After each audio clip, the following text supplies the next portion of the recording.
प्यारे बच्चों, हिंदी की कक्षा में आपका एक बार फिर से स्वागत है। जैसा कि आप जानते ही हैं कि आज हम अपने लिखित प्रश्नों को हल करेंगे। लिखित प्रश्न में हमने किया था अपने दूसरा प्रश्न हमने पहला कर लिया है। अब तक हमने इसमें क्या अभ्यास प्रश्नों में कर रखा है, एक बार फिर से हम लोग जान लेते हैं कि अब तक हमने इसके मौखिक प्रश्नों को चर्चा के द्वारा हल किया था, आपको याद ही है। और कल हमने इसके लिखित प्रश्नों को नोटबुक में जो आपको मैंने लिखवाया था, ये चारों प्रश्नों को हमने लिखवाया था, उसे लिख लिया है और मैंने गृह कार्य में उसे आपको याद करने के लिए दिया था। और आज हम अपना लिखित का दूसरा प्रश्न करेंगे। ये जो है सही शब्द को चुनकर हमें वाक्य पूरे करने, ये लिखित का दूसरा है और ये हम पाठ्य पुस्तक में ही कर लेंगे क्योंकि इसमें जगह दिया हुआ। तो शुरू करते हैं अपना लिखित का दूसरा प्रश्न।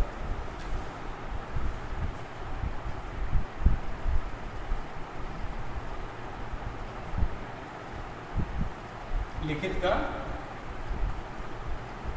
दूसरा प्रश्न है हमारा। प्रश्न है दूसरा,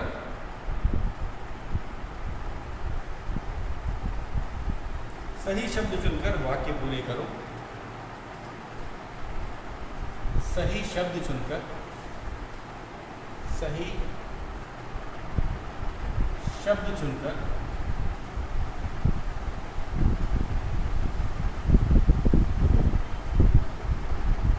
वाक्य पूरे करो। वाक्य पूरे करो।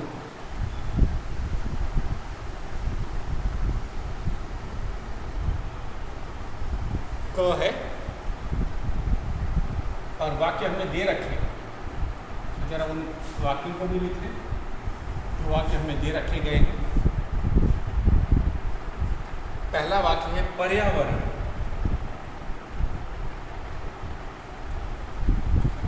पर्यावरण। हमारा दूसरा वाक्य है समस्याएं। समस्याएं।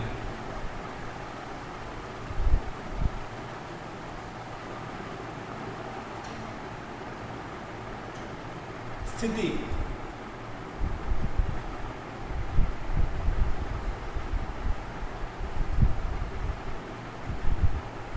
उसके बाद है उपहार।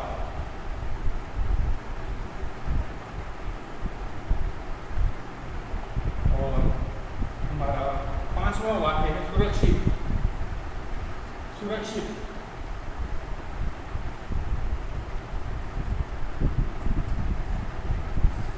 तो शुरुआत करते हैं पहले वाक्य से।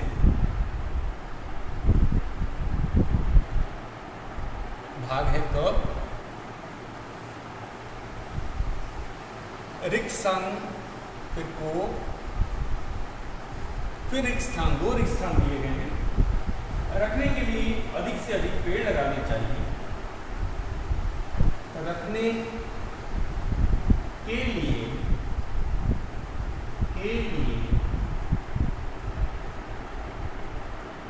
अधिक से अधिक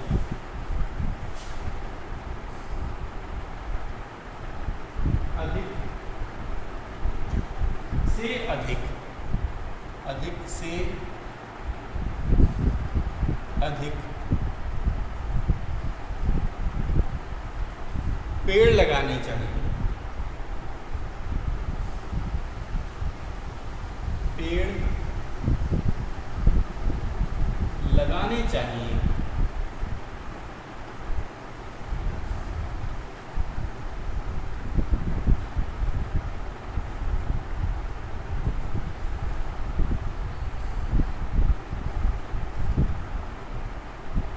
तो ये है हमारा पहला वाक्य। इसमें से शब्द कौन कौन से चुनेंगे? दो शब्द चुनने पड़ेंगे हमें इस वाक्य को पूरा करने के लिए। तो पहला है कि पर्यावरण को सुरक्षित रखने के लिए अधिक से अधिक पेड़ लगाने चाहिए। हमें पता ही है कि पेड़ों से ही प्रदूषण कम होता है। पेड़ों से ही हम पर्यावरण को सुरक्षित रख सकते हैं, क्योंकि जो पेड़ों से प्राप्त जो कागज़ है, अगर हम कागज़ के थैले का प्रयोग करेंगे तो पर्यावरण को नुकसान नहीं होगा। और पेड़ तो हम अधिक से अधिक लगा भी सकते हैं, जैसा कि इस वाक्य में ही बताया गया है। तो सही है पर्यावरण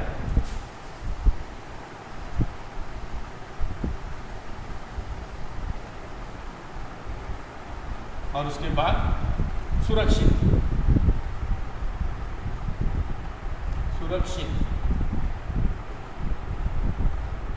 कोई दो है, इसे हम लोग टिक लगा दें। पर्यावरण और सुरक्षित। एक बार इसे पढ़ के देखते हैं, देखो वाक्य सही लग रहा है। पर्यावरण को सुरक्षित रखने के लिए अधिक से अधिक पेड़ लगाने चाहिए। अब हमारा दूसरा है वाक्य ख। कौन सा वाक्य है? ख। इसे हम मिटा के लिखते हैं एक बार। आपने क तो नोट कर ही लिया और हमने निशान भी लगा दी कि हमने पर्यावरण जो शब्द था उसका प्रयोग कर लिया है और सुरक्षित जो शब्द था उसका हमने प्रयोग कर लिया है। तो एक अच्छी आदत है, अगर हमें इस तरह से निशान लगा लेते तो हमें कुछ मदद ही मिल जाएगी।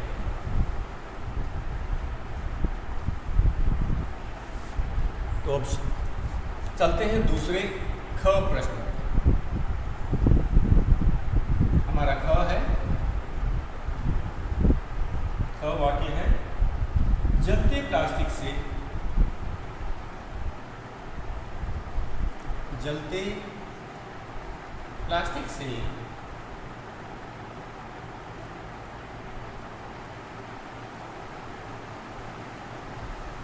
जलते प्लास्टिक से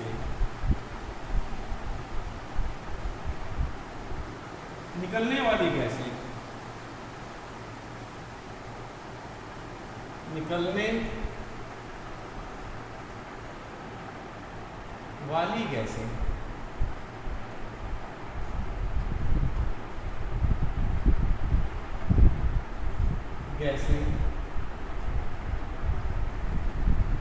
स्वास्थ्य की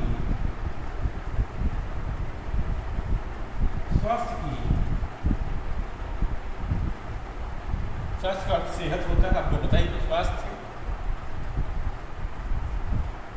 की समस्याएं की रिक्शा जो है उसको हम पहले लिख देते हैं। पैदा करती है, पैदा करती हैं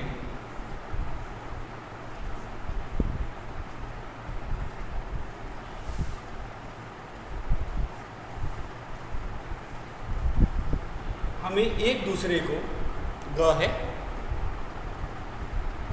हमें एक दूसरे को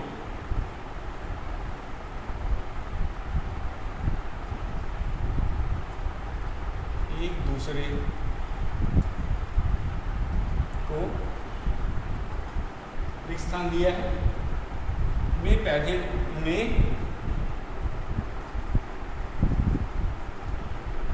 पौधे देने चाहिए, पौधे देने चाहिए।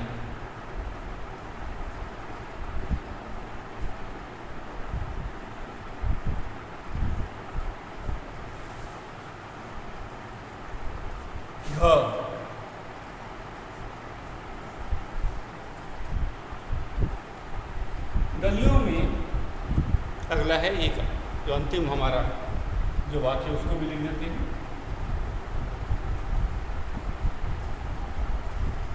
गलियों में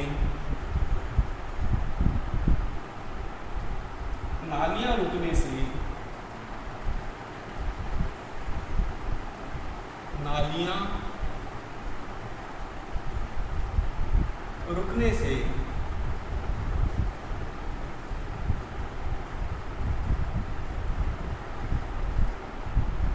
बाढ़ जैसी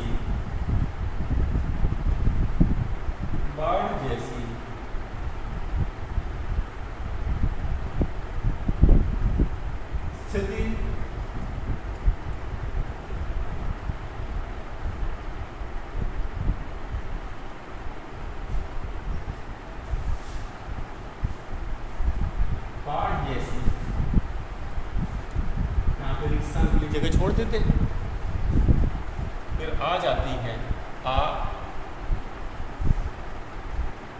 जाती है,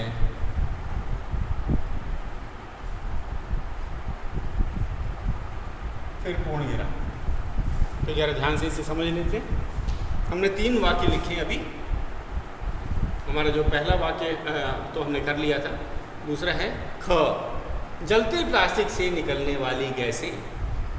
उसके बाद है स्वास्थ्य की रिक्त स्थान पैदा करती, तो स्वास्थ्य की समस्याएं पैदा करती।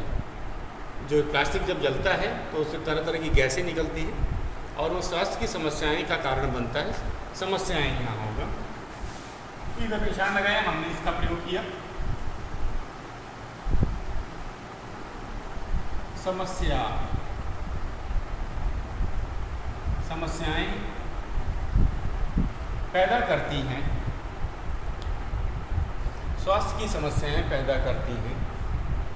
दूसरा है ग, हमें एक दूसरे को रिक्त स्थान में पौधे देने चाहिए।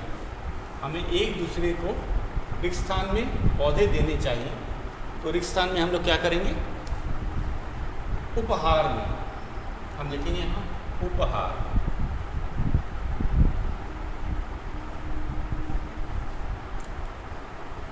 हमें एक दूसरे को उपहार में पौधे देने चाहिए।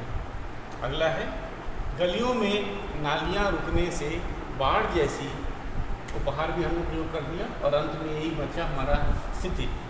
तो गलियों में नालियाँ रुकने से बाढ़ जैसी स्थिति आ जाती है। तो हमारा अंतिम शब्द था स्थिति।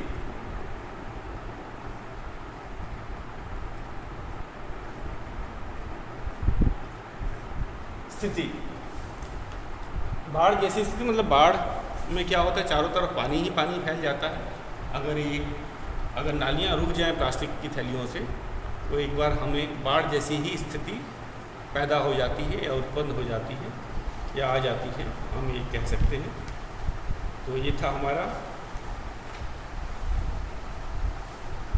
लिखित का दूसरा प्रश्न। हमने लिखित का दूसरा प्रश्न कर लिया है, एक बार दोहरा देते हैं। उसके बाद हम व्याकरण संबंधित प्रश्न करेंगे जो भाषा से के अंतर्गत आता है। एक बार फिर से इसको देख लीजिए, मैं मिटाने वाला हूँ। जलते प्लास्टिक से निकलने वाली गैसें स्वास्थ्य की समस्याएं पैदा करती हैं।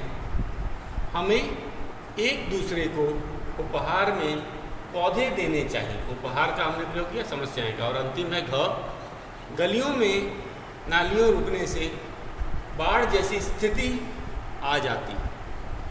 तो इसी के साथ हमने अपना लिखित प्रश्न पूरा कर लिया है। अब चलते हैं हम भाषा से व्याकरण संबंधित प्रश्न से।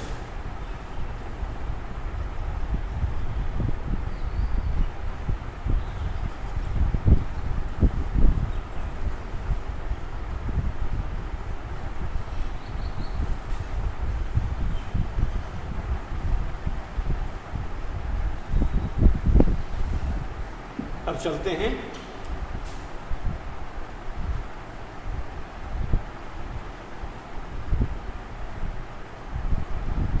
भाषा से।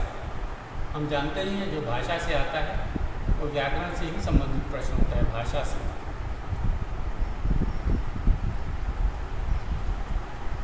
पहला है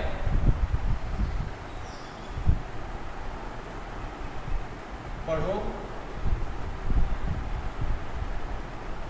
और समझो और समझो।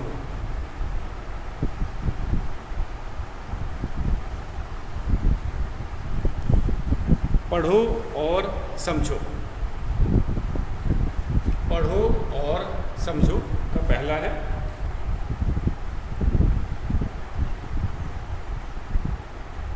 ये है, जरा ये शब्दों को देखिएगा। ये शब्दों को अलग अलग वर्णों के अनुसार लिखा गया है। इसको वर्ण विच्छेदन भी कहा जाता है या ध्वनि विश्लेषण भी कहा जाता है। तो जरा हम इसको पहले समझने की कोशिश करते हैं। तो पहले मैं लिखता हूँ, अब हम पढ़ के समझेंगे इसे।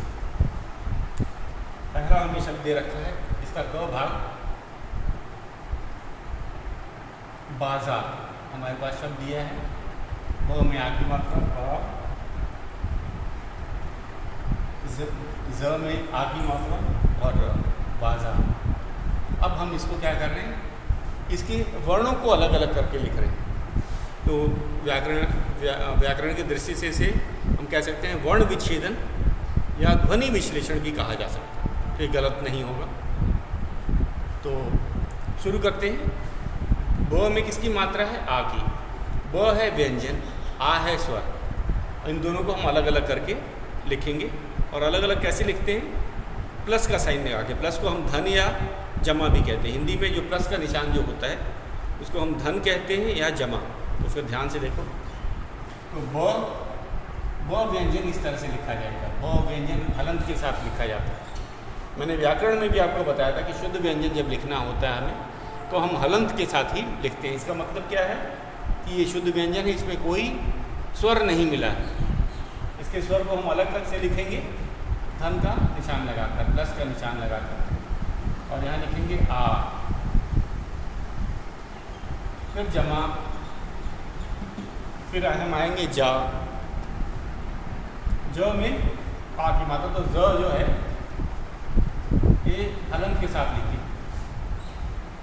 ये ज जो है वो हलंत के साथ हमने लिखा है, मतलब एक ज व्यंजन लिखा है। इसमें आ की मात्रा अभी बची हुई है, हमने आ की मात्रा भी लिख दी। अब बचा र। ये र भी जो है इसमें अ की मिला हुआ है, तो हम ह हलंत करके इसे अ करके अलग दिखाएंगे। ये हुआ र व्यंजन, हलंत के साथ र व्यंजन इस तरह लिखा जाता है। और इसमें अ छुपा हुआ है, जैसे कि हम जानते हैं व्यंजन में हम अ की कोई मात्रा नहीं होती, इसलिए मात्रा भी नहीं दिख रही है आपको। बहुत से बच्चे यही गलती कर जाते हैं कि अरे इस व्यंजन में तो र है, अरे हमने र हलंत लिख दिया, लेकिन अ की जो स्वर इसमें छुपा हुआ है वो भी तो लिखें, और फिर हमने ये अ लिखा। तो इसे ही हम सब पहले समझ लेते हैं, फिर करेंगे।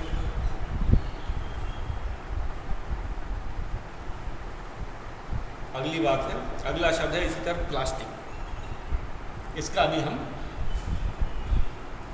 वर्ण विच्छेदन या स्वर विश्लेषण करते हैं। शब्द है प्लास्टिक। आधा प, ल में आ की मात्रा, आधा स पे छोटी ई की मात्रा, और लिखते समय ये ट पे गिरेगी। है आपको कारण पता ही है, बुक में ऐसा नहीं लिखा जा सकता, शायद उनके छापने में ऐसी सुविधा नहीं है। प्लास्टिक। अब इसका हम वर्णों को अलग लिखेंगे। खुद ही आधा है। आधा प का मतलब है कि खुद प हलंत, इसमें कोई स्वर नहीं है। आधा प मतलब इसमें कोई स्वर नहीं मिला है। अब ल पे चलते हैं। ल हलंत मतलब ल व्यंजन हमने लिख दिया, इसके साथ आ की मात्रा है और हमने अब लिख दी आ की मात्रा भी। जो स्वर है वो अब आ जाते हैं स पे आ जाते हैं। स क्या है?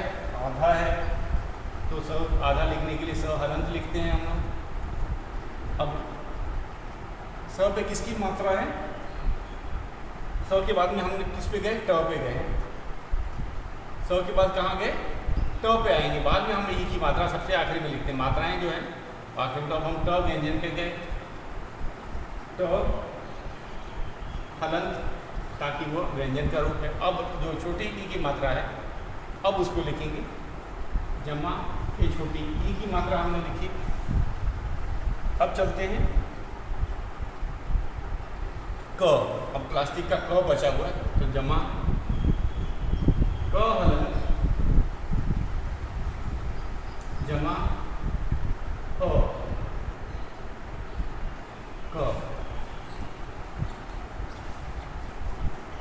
तो ये था हमारा प्लास्टिक का, हमने किस तरह से शब्द विश्लेषण किया है, जरा देख लेते हैं, जान लेते हैं। जो प था वो आधा प है। आधा प का मतलब ही होता है कि इसमें स्वर नहीं है, तो हमने प हलंत से इसको लिख दिया। अब चलते हैं ल में आ की मात्रा है, तो ल में हमने ल हलंत लगाया और स्वर को अलग करके अलग आ को इधर अलग लिख दिया। अब चलते हैं स पे छोटी ई की मात्रा है, तो पहले स हलंत लिखते हैं। ये आधा ही स है, इसमें किसके साथ कोई स्वर नहीं है, तो हमने आधा स लिखा। ये जो ट है ये ट व्यंजन है, तो ट हलंत करके लिखा। और इसमें जो छोटी ई की मात्रा थी ए इसके बाद लिखी ई। और क को हम सबसे पहले क व्यंजन लिखते हैं हलंत के साथ, और उसके साथ अ का जो स्वर है वो जुड़ा ही हुआ है, हमने इसको जमा अ इस तरह से किया है। तो इसे हमें समझना है। और दो शब्द दिए गए हैं, इसको समझने की कोशिश करिए कैसे अलग अलग वर्णों से शब्दों की होता है। आपको पता है ये शब्द वर्णों से बनते हैं, और वर्ण भी दो प्रकार के होते हैं, स्वर और व्यंजन।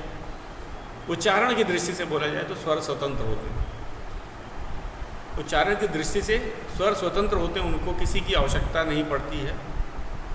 लेकिन जो व्यंजन होते हैं उन्हें बोलने के लिए हमें स्वर की सहायता लेनी पड़ती है। तो हम कहेंगे उच्चारण की दृष्टि से व्यंजन हम तभी बोल सकते हैं जब हम स्वरों की सहायता ले सकते हैं। लिखित रूप में हम इन्हें हलंत के रूप में लेते हैं। जैसे अगर हम क हलंत बोल रहे हैं तो इसका क्या अर्थ है कि हम क व्यंजन की बात कर रहे हैं। शुद्ध रूप से व्यंजन क हलंत करके लिखा जाएगा, और अगर हम हलंत हटा देंगे तो इसका मतलब है कि उसमें अ स्वर मिला हुआ है। तो इसका याद रखिएगा, जब भी हम वर्ण विच्छेदन या ध्वनि विश्लेषण करते हैं तो क का अर्थ होता है कि क व्यंजन है और उसमें अ भी जुड़ा है, और अ की कोई मात्रा नहीं होती। आपको पता ही है, आपने व्याकरण में पढ़ भी लिया है कि अ जो है उसकी कोई मात्रा नहीं होती, तो इसलिए वो अदृश्य रूप से रहता है, उसकी कोई मात्रा नहीं होती। लेकिन जब हम शब्द विश्लेषण कर रहे हैं, अरे ध्वनि विश्लेषण और शब्द विच्छेदन कर रहे हैं, वर्ण विच्छेदन कर रहे हैं, तो उसमें हम अलग से लिख के दिखाएंगे। अब चलते हैं अपने तीसरे शब्द की तरफ। इसका ये है खिलौने।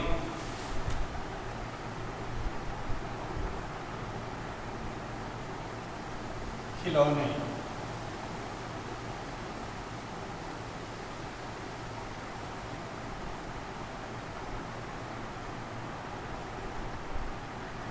खिलौने ख पे चलते हैं। ख व्यंजन हमने लिख दिया। अब ख पे किसकी मात्रा है? छोटी ई की मात्रा है, हमने वो भी लिख दिया जमा का निशान लगाकर या धन का निशान लगाकर, छोटी ई सब लिखते हैं। अब ल पे आते हैं तो ल व्यंजन है, हम जानते हैं ल व्यंजन हमने लिख दिया। अब इसमें कौन सी मात्रा है? अ की मात्रा लगी हुई। अ की मात्रा को अलग से लिखते हैं। अ की मात्रा इस तरह से लिखी जाती है। अब चलते हैं न पे ए की मात्रा है। न व्यंजन होता है, हमें पता है, तो हमने न हलंत लिखा, ये न व्यंजन हो गया। अब इसके साथ मात्रा थी, वो थी ए, छोटे ए की, तो ए। तो इस तरह से लिखा जाएगा खिलौने। तो इसको फिर से समझ लेते हैं, ये शायद नई चीज़ है, इससे पहले आपने नहीं पढ़ी है, तो इस पर ज़रा हम ज़्यादा ध्यान देते हैं। खिलौने शब्द है, खिलौने। अब हम इसका वर्ण विच्छेदन कर रहे हैं। ख हलंत जमा ई, खी बना। खी किस चीज़ से बना है? ख हलंत में छोटी ई की मात्रा जोड़ी गई है, खी। उसके बाद जमा ल हलंत जमा ओ, तो ये बना लौ। फिर जमा न हलंत जमा ए, खिलौने। क्या था? खिलौने। एक और शब्द है, उसको भी हम लोग देख लेते हैं। ये हमारा है पर्यावरण। ये नया शब्द है, पर्यावरण। और के ऊपर र है और आ की मात्रा भी है, पर्यावरण। आज इसको लिख के समझते हैं, तो इसको ध्यान से देखना है। पर्यावरण जो शब्द है, सबसे पहले हम प को लिखते हैं। हमें पता है ये प व्यंजन है, और शुद्ध व्यंजन हम प हलंत करके प लगा के लिखते हैं। अब बना प। अभी हमने प को लिखा है, प का वर्ण विच्छेदन किया है, प हलंत के साथ, इसमें अ स्वर जुड़ा हुआ है। अब आप चलते हैं अगले वाले में। अगले में क्या हमने देखा? उसके बाद हम क्या करते हैं? र का उच्चारण करते हैं। आपको पता ही है पर्यावरण, ये वर्णों के ऊपर वाला ये र को पहले इसका उच्चारण किया जाता है, नीचे वाले जिसके ऊपर होता है। तो इस र को करेंगे, और ये र क्या है? हमारा र आधा र। र क्या है? र में र हलंत क्यों कर रहे हैं? क्योंकि इसमें आ की मात्रा जुड़ी रहेगी, आगे जाके हम देखेंगे। अब ये र हलंत के साथ इसका हमने लिखा है, क्योंकि अब इसमें दो वर्ण मान के नहीं चलना है। ये जो कौन सा स्वर लगा है? आ की मात्रा है। तो ये जो मात्रा जो हम कह रहे हैं, स्वर जो है एक ही स्वर है इन सब में। तो र के लिए र हलंत लिखा। उसके बाद हमने क्या किया? य व्यंजन है, ये भी हमने लिखा। अब हम लिखेंगे र या के साथ ये आ जो है स्वर है, उसको आ को लिखा। अपने ध्यान से देखा इधर, सबसे पहले हमने र व्यंजन लिखा, फिर य व्यंजन लिखा, फिर आ की मात्रा दी। पर्या, पर्या, इसी क्रम से जैसे बोलते हैं ठीक उसी तरह इसका शब्द वर्ण विच्छेदन भी हम कर रहे हैं। अब आ जाते हैं व पे। ये है वो हलंत जमा और रहेगा, ये तो हमें पता ही है कि वो के साथ और रहेगा। अब र और ढ पे भी आ जाते हैं। ये भी र व्यंजन हमने यहाँ पे घन का एक निशान लगा देते हैं कि यहाँ आप लगाने की जरूरत न रहे। तो र व्यंजन र के साथ अ होता ही है, ये हमें पता ही है। और उसके बाद में ढ़, तो ढ़ को भी हलंत के साथ पहले लिखेंगे और इसके साथ अ है। और जो स्वर है वो तो सबके साथ ही, सभी व्यंजनों के साथ रहता ही है। तो ये था हमारा बच्चों पढ़ो और समझो। तो हमने जाना शब्द वर्णों से बनते हैं, वर्ण दो प्रकार के होते हैं, और वर्णों का सही क्रम जो हमें कोई अर्थ देता है, वर्णों का वह शब्द कहलाता है।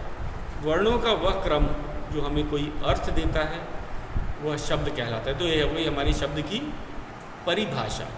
ये क्या हो गई हमारे शब्द की परिभाषा। अब आगे चलते हैं। प्लास्टिक, तो प हलंत जमा ल हलंत जमा आ, इसको देखते हैं।